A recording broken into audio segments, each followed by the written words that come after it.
সংঘাত চলছে দিল্লি টু কলকাতা। জ্ঞানেশ তৃণমূল সংঘাত এই মুহূর্তে একেবারে চরমে। মুখ্য নির্বাচন কমিশনের সঙ্গে বৈঠক থেকে বেরিয়ে সুর চড়িয়েছেন আজ চন্দ্রিমা ভট্টাচার্য। তিনি বলছেন তাকে ধমক দিয়েছেন জ্ঞানেশ কুমার। যদিও কমিশন সূত্রে কিন্তু অন্য কথাই বলা হচ্ছে। আর ঠিক এই জায়গা থেকেই মুখ্য নির্বাচন কমিশনের বিরুদ্ধে ইমপিচমেন্ট প্রস্তাব আনার তোড়জোড় ইতিমধ্যেই তৃণমূল কংগ্রেস শুরু করে দিয়েছে। দেখুন।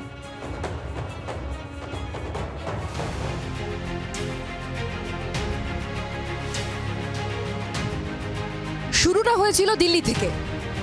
इतना एरोगेंट है, ग्रेट लायर है, इतना एरोगेंट है, ग्रेट लायर है। অশান্তির জল গড়ালো কলকাতাতেও। আমি একজন মহিলা, আমাকে বলছে ডোন্ট শাউট। আমি একজন মহিলা, আমাকে বলছে ডোন্ট শাউট। ভোটের মুখে মুখ্য নির্বাচন কমিশনার জ্ঞানেশ কুমারের সঙ্গে তৃণমূলের সংঘাত থামার নামই নেই। সোমবার নির্বাচন কমিশনের ফুল বেঞ্চের সঙ্গে রাজ্যের শাসক দলের বৈঠকে দুপক্ষের ফাটল আরও চওড়া হলো। মুখ্য নির্বাচন কমিশনারের বিরুদ্ধে সুর আরও চড়ালো জোড়া ফুল শিবির।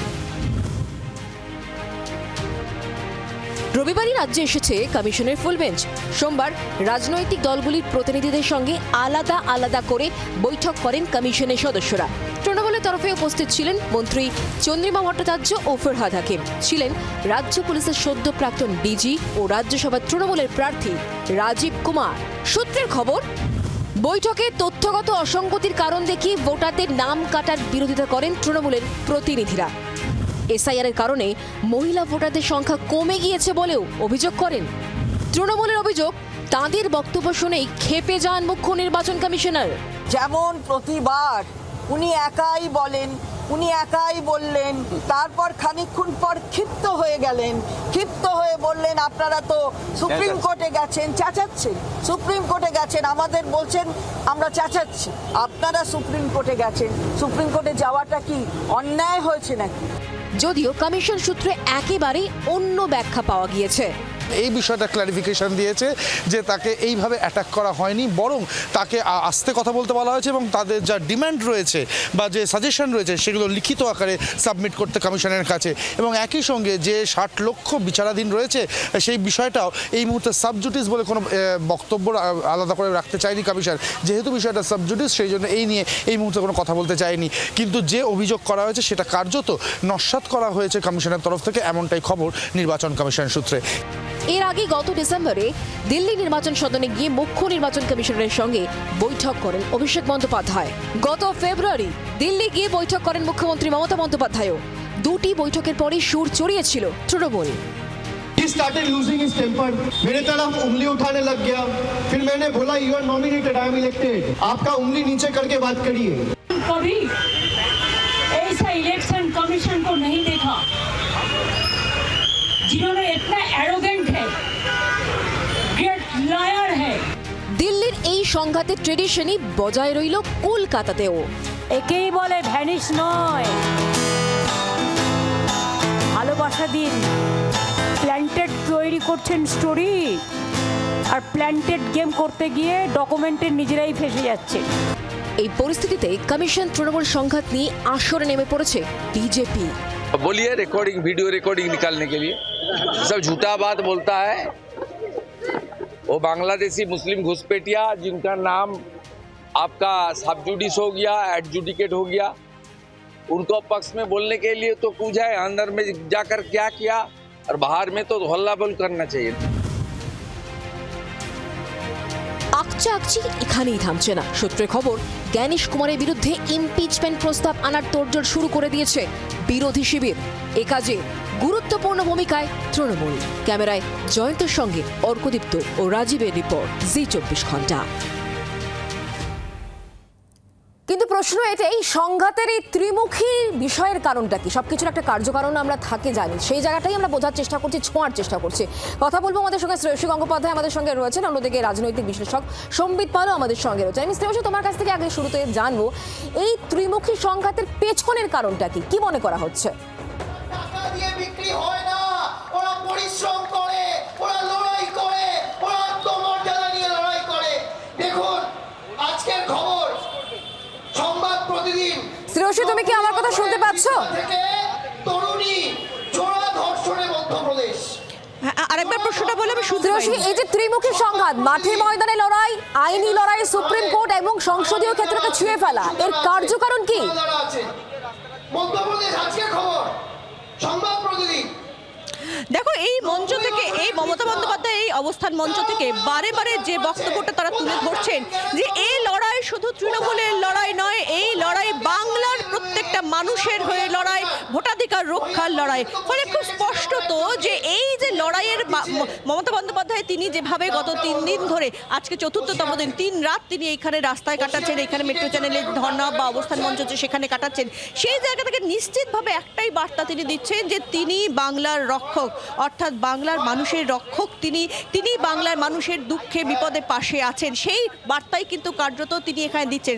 রাজ্যের 3 বারের মুখ্যমন্ত্রী তিনি, এবং তিনি এই মুহূর্তে প্রেজেন্ট চিফ মিনিস্টার। শুধু তাই নয়, তৃণমূল কংগ্রেসের সুপ্রিমো তিনি, কিন্তু তার সত্ত্বেও তিনি এক্ষেত্রে এই মুহূর্তে এসআইআর এ যেভাবে কাজকর্ম চলছে তার প্রতিবাদে তিনি রাস্তায় রয়েছেন সেক্ষেত্রে মানুষের ভোটাধিকার রক্ষার দাবি নিয়ে। শুধুমাত্র তৃণমূল কংগ্রেসের জন্য নির্দিষ্ট কোনো দাবি নয়, মানুষের ভোটাধিকার রক্ষার দাবি নিয়ে এই বার্তাটাই কিন্তু কার্যত তুলে ধরার চেষ্টা করা হচ্ছে, যেখানে তিনিই হচ্ছেন বাংলার রক্ষক। স্পষ্টত এই এটা তো একটা দিক, কিন্তু এর পেছনের কারণটা আমরা বোঝার চেষ্টা করবো। শ্রেয়সী, তুমি আমাদের সঙ্গে থাকো। সমিতিবাবু, আপনার কাছে আমার এটাই প্রশ্ন, যে কোনো কেউ, পৃথিবীতে যে কেউ লাভ ক্ষতির অঙ্কটা কষিয়ে এগোয়। সামনে যেহেতু ভোট, দল তৃণমূল কংগ্রেস, তৃণমূল সুপ্রিমো মমতা বন্দ্যোপাধ্যায় পোড় খাওয়া রাজনীতিক, তিনিও লাভ ক্ষতির অঙ্কটা নিশ্চয়ই করেছেন। তিনি কি সংঘাত আছেই পুরোটা বাজিমাত করতে চাইছেন বলে মনে হচ্ছে? সংঘাত যে তৈরি করা হয়েছে এবং তৈরি হয়েছে সেটার খানিকটা তো জেনুইন বটেই, যে এত মানুষের নাম বিচারাধীন রয়েছে ভোটার তালিকায়, এবং তাদেরকে বাদ দিয়ে তাদের মধ্যে অবৈধ ভোটার যদি কিছু থেকেও থাকে আমি ধরে নিই, তাহলে লক্ষ লক্ষ মানুষ তারা বৈধ ভোটার হিসেবে ভোটার তালিকায় আসতে পারেন, কিন্তু তাদের নাম বিচারাধীন এবং তারা একটা অনিশ্চয়তার মধ্যে কাটাচ্ছেন। এই যে মানুষের ইস্যুটা, সেইটাকে মমতা বন্দ্যোপাধ্যায় ক্যাপচার করেছেন, এবং করে আমরা এটা অনেকবার আলোচনা করেছি যে তিনি একটি বিরোধী নেত্রীর মুখ নিয়ে এই আন্দোলনে নেমেছেন। এটাতে যেটা সুবিধে মমতা বন্দ্যোপাধ্যায়, সেটা হচ্ছে তার সরকারের বিরুদ্ধে যে প্রতিষ্ঠান বিরোধিতার হাওয়া থাকার কথা, এবং একে একে যে দুর্নীতির অভিযোগ তার সরকারের বিরুদ্ধে হয়েছে, শিক্ষক নিয়োগ নিয়ে যে রায় সুপ্রিম কোর্ট দিয়েছে, তারপরে যে তার প্রতিঘাত হওয়ার কথা, বা আরজিকর আন্দোলনের সময় যেটা আমরা দেখেছি তার যে প্রতিঘাত হওয়ার কথা, সেইটাকে কিন্তু তিনি উল্টে দিতে পারছেন, কারণ তিনি এইরকম একটা সংঘাতের পরিবেশ তৈরি করেছেন নির্বাচন কমিশনের সঙ্গে বাংলার মানুষের, এবং তিনি বাংলার মানুষের কণ্ঠস্বর হয়ে, যেটা শ্রেয়সী বলছিল যে তিনি অবতীর্ণ হয়েছেন, এটা তার পক্ষে খুব সুবিধাজনক, এবং এটা মানুষের ইস্যু, তিনি মানুষের পালস বোঝেন, তিনি ঠিক এই ইস্যুটাকেই ধরেছেন এবং এই ইস্যুতেই হাত করছেন। সেটা নির্বাচন কমিশনারের সঙ্গে সংঘাত হোক, বা সেইটা সুপ্রিম কোর্টে গিয়ে আইনি লড়াই হোক। একদমই তাই। আর সেই জায়গা থেকে যখন এই লড়াইয়ের সুরটা একেবারে উচ্চক্রমে বেঁধে দিয়েছেন, কারণ আমরা জানি যে খানিকক্ষণ আগে ইমপিচমেন্টের একটা তোড়জোড় শুরু হয়েছে, এবং এক্ষেত্রে তৃণমূল সুপ্রিমো মমতা বন্দ্যোপাধ্যায়, তৃণমূল কংগ্রেসের কি ভূমিকা আমরা জানি। আমরা সেই দিনটা মনে করতে পারছি যে 2 তারিখে মমতা বন্দ্যোপাধ্যায় কালো গায়ে চাদর চাপিয়ে তিনি একেবারে সুরটাকে সেদিনই কিন্তু সপ্তমে বেঁধে দিয়েছিলেন, তিনিই প্রধান মুখ ছিলেন। সম্বিতদা, হ্যাঁ, কারণ তিনি এটা প্রমাণ করতে চেয়েছেন বারবার যে তিনি বাংলার মানুষের হয়ে কথা বলছেন, বাংলার মানুষের ভোটাধিকার যাতে কেড়ে না নেওয়া হয় তিনি সেই চেষ্টা করছেন, এবং তার জন্য তিনি সুপ্রিম কোর্ট পর্যন্ত গেছেন।